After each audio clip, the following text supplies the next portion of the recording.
Okay, so hi everybody! So sa video ito, isi-share ko sa inyo kung paano gumawa ng costume for Greece gamit lang ang ating mga kamay. So tatahi ako ng costume. Now, bumili ako ng tela from fabric store here dito sa lugar namin. At ito ay 1 meter actually. So, ano siya. So, again, ang length nito, ang sukat nito, ang pagbili ko is 1 meter. So, I already estimated yung taas ng anak ko sa tela, kaya, I'm not sure if you can see it. So, nag-adjust ako, ganyan. So, I am going to cut it right here, pag ganito siya. Okay? By the way, ang telang ito is only worth 32 pesos.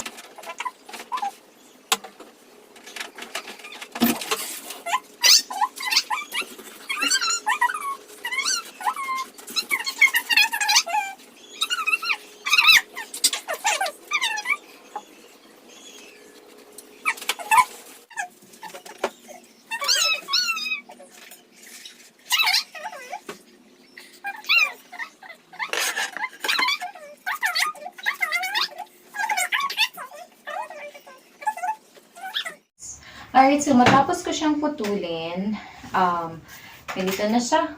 Tapos, I'll just have to, fold it like this into half. And then, yung gagawin ko is, may t-shirt ang anak ko dito. Ito. May t-shirt siya. So, para masukat ko lang yung ganito. Hindi kasi ako marunong, hindi ako mananahi talaga. So, this is just a DIY. So, ito na part. So, susukatin ko lang para sa leeg niya. At, tatapat ko siya dito sa, not sure if makikita kayo. There you go. Okay. Hahanapin lang natin yung center. And then, paano ba natin ito gagawin? Okay. Sige. I'll just probably like make this. I'm not sure if you can see it.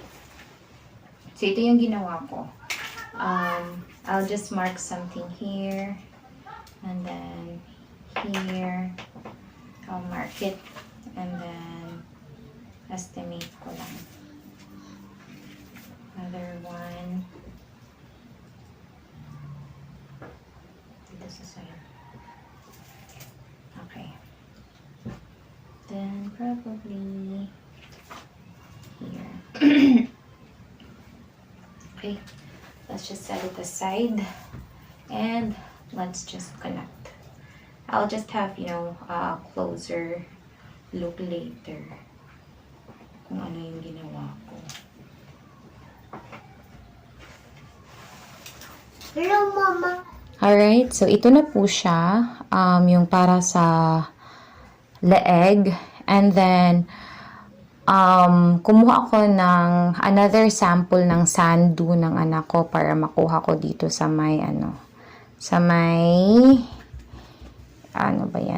kilikili.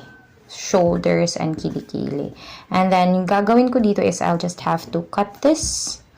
Then cut this part here and also this part. Okay?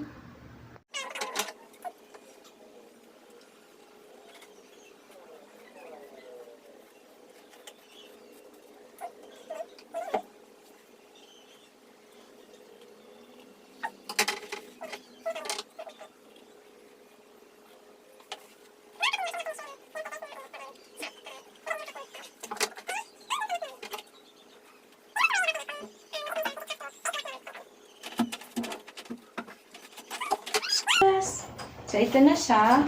So, I'll just have to, or pwede siguro hindi ko na siya i-cut yung side para dito na lang apart. tatahiin ko. Oh, okay. Okay, so that it's not gonna take my time to sew again. So, hindi ko na lang siya ikakat dito na part para yung tatahiin ko is dito na lang na part. Okay. Right, now, ang susunod ko na gagawin is dito sa may leeg na part, I'm actually like facing the front. So, front muna. Front part. So, actually, hindi ko to siya nakat para hindi na ako tatahi pa. Or hindi ko na siya tatahiin. So, bumili ako ng ribbon, gold.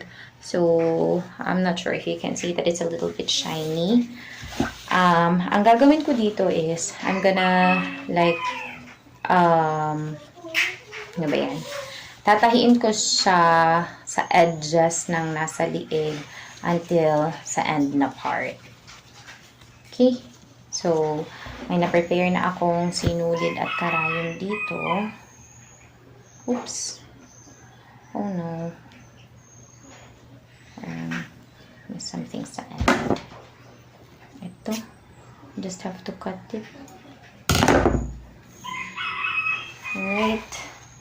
So, I'll start. So, you have to make sure na yung pagkalagay mo is ano talaga. Yung shiny na part is nasa labas. Okay. So, let's do this center. Oops.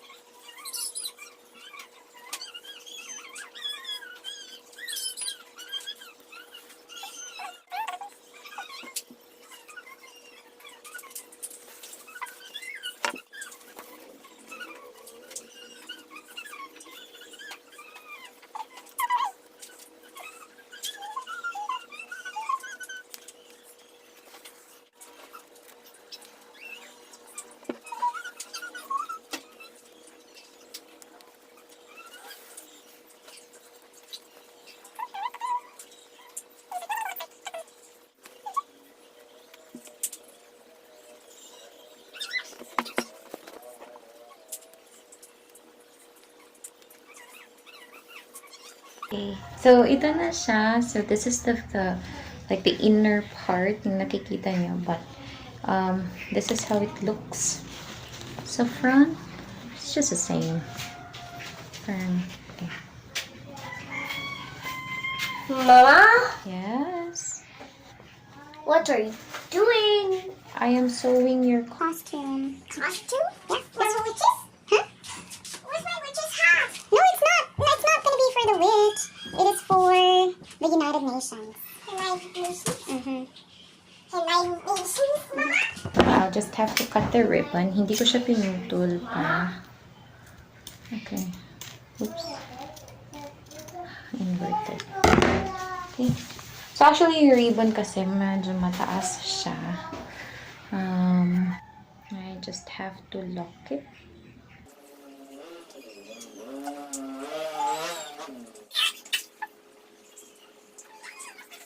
That's it.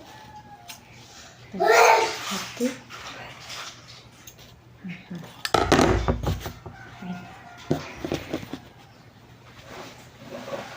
Hindi siya perfect talaga kasi again, hindi naman ako mananahi talaga. So, this is how the neck part looks. Okay, right, so this time, yung back part naman yung gagawin ko.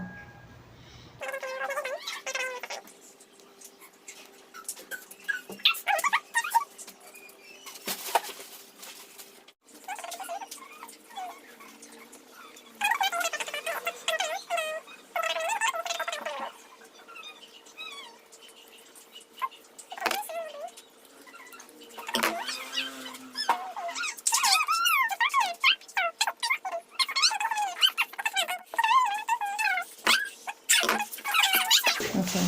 Now, ito na siya. Parang sa back part na pang leeg. Anyway, i-iron ko ito. Ipa-plancha. And the other side. So, dalawa na siya. Elijah ay apat. Now, ang susunod kong gagawin is dito sa may nasa shoulder na part para hindi siya loosen up yung thread kagaya nito. Parang ilalock ko siya through, like, tatahiin ko siya. So, how will I do that? I'm gonna fold it like fold it once and twice. So, if fold ko siya twice bago ko siya tatahiin. Actually, okay lang if hindi nyo siya ifo-follow.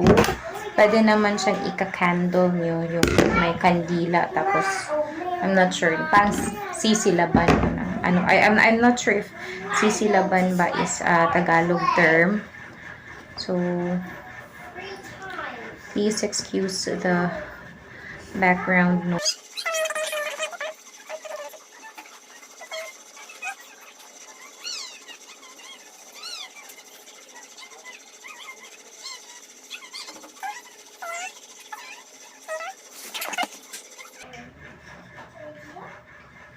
Siguro mahihirapan ako dito sa may ribbon na part kasi parang makapal na siya.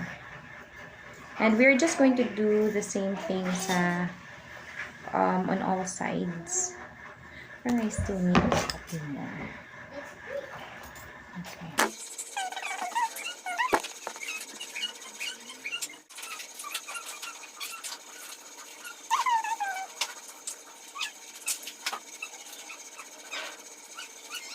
So, ilalak ko na siya. Mama, look at my pigs. Okay. That's that. Right, so ganito na yung itsura niya. I'm not sure if clear siya kaya.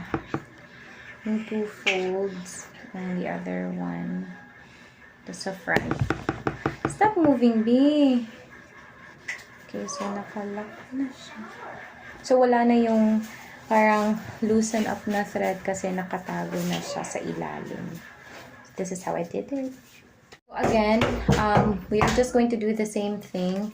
This part and then the other ones. Bago natin siya ikabit. Bago natin siya i-secure.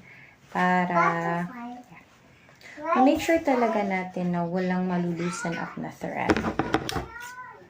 Okay. Yan ang gagawin ko. Tapos na ako dito sa part ko sa my shoulder. No be. Sa my shoulders, dito na part sa apat na to. So, this time, what I will do is, I'm gonna close up this part. I'm gonna do this part here. Yeah. Beige and the green light. Okay. So, ngayon, ang gagawin ko is, i-connect ko lang tong nasa gilid kagaya ng nasa kabila. So, sa kabila kasi, hindi kasi to na-cut. So, yung ginawa ko is, same thing. Pag na-connect na tong dalawa, so, I just have to like fold it twice para mawala tong mga loose na thread. And tatahin ko lang siya. Ganito, going there. So, I started here and right, so lalagyan ko siya ng ganito para kasi hindi kasi connected yung sa shoulder. So, lalagyan ko yung isa is dito. So, parang ganito na yung itsura niya later pag matatapos na siya. So, para mako-connect. Again, tahing kamay lang to. So, please be okay. So, yeah, tinatahian ko na siya. And there you go. Alright, so this time, itatahi ko na yung yellow na ribbon para dito sa parang sa belt ng costume. Okay. So, lalagyan ko lang siguro siya ng marker gamit ang crayon siguro or what to make it straight. And let's get started. Here.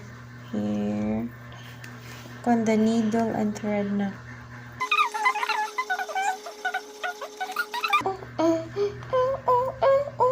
So, natapos ko na yung sa center na part. So, ang next ko na lalagyan is dito sa tip. So, I've actually folded it dito sa tip.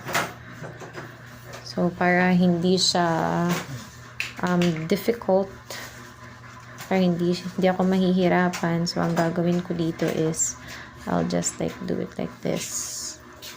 And then, tahiin ko naman siya. And let's go!